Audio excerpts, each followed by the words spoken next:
Marion Cohen. Bonjour. Vous êtes consultante et vous êtes spécialiste de la transition écologique, environnementale et énergétique.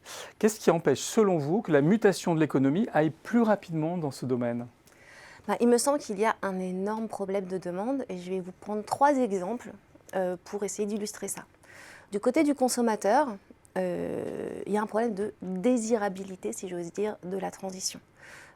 Par exemple, vous avez de quoi investir, vous avez le choix entre isoler votre logement, acheter une nouvelle voiture, construire une piscine ou rénover votre cuisine.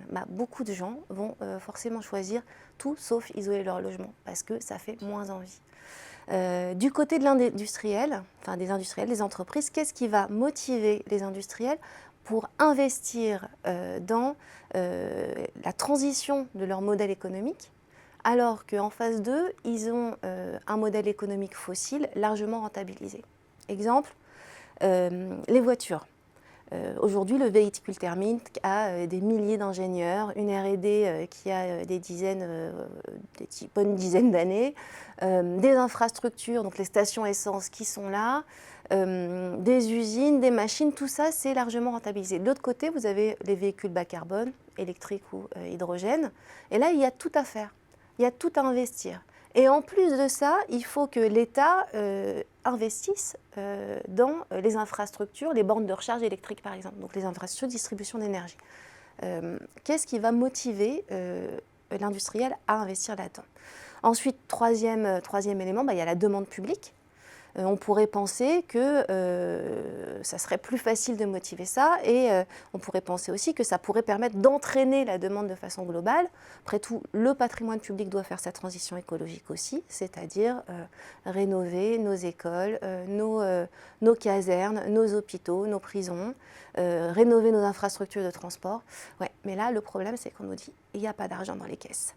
Il n'y a pas d'argent dans les caisses et le résultat de ça, c'est que l'investissement net, c'est-à-dire l'investissement dont on a enlevé la dépréciation du capital, l'usure des machines, des infrastructures, l'investissement net est égal à 0 ou négatif un peu partout en Europe.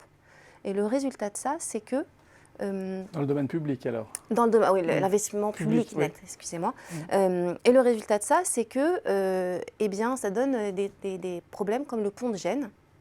Et on a vu en France, il y a eu une mission parlementaire récemment qui a dit qu'en gros, il y avait à peu près 10% des ponts français qui étaient dans un état désastreux.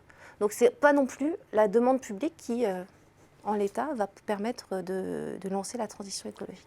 Donc pour les acteurs privés comme publics, c'est finalement un gain en qualité, mais pour un coût jugé exorbitant. Il ne me semble pas que ce soit tellement une histoire de coût. Aujourd'hui, vous voyez bien qu'il y a des gens qui achètent des choses dont ils n'ont pas besoin et ils y mettent le prix. Même des gens qui font qui dorment dans la rue devant pour acheter le dernier iPhone. De la même façon, il y a beaucoup d'argent aujourd'hui sur les marchés financiers qui cherchent à s'investir, qui ne trouvent pas de projet.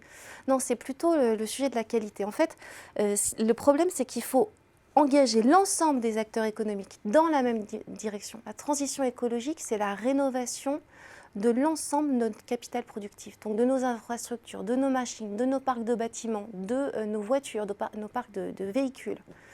Et pour faire ça, la promesse, c'est quoi?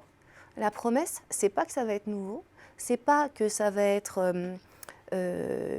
ça remplit pas des nouveaux besoins ou des nouveaux goûts. Non, la promesse, c'est on va faire moins avec mieux. On va faire mieux avec moins.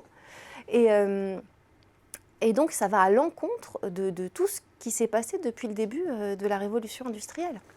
Et quel pourrait être le déclencheur pour que finalement ça ait lieu quand même? Alors, le déclencheur, je ne sais pas si c'est déclencheur, mais en tout cas, moi, je ne vois pas d'autre solution qu'une mobilisation massive orchestrée par les pouvoirs publics. C'est-à-dire qu'il faut, d'une part, qu'il y ait une vision claire que la transition écologique devienne l'objectif de long terme de nos sociétés, qu'il y ait une cohérence entre les différents types de politiques publiques. Donc on n'est pas la transition écologique dans un coin et puis d'autres politiques publiques à côté, et puis qu'on mobilise l'ensemble des outils à la disposition des pouvoirs publics, y compris l'investissement et la commande publique. Merci beaucoup Marion Cohen pour cet éclairage. Avec plaisir.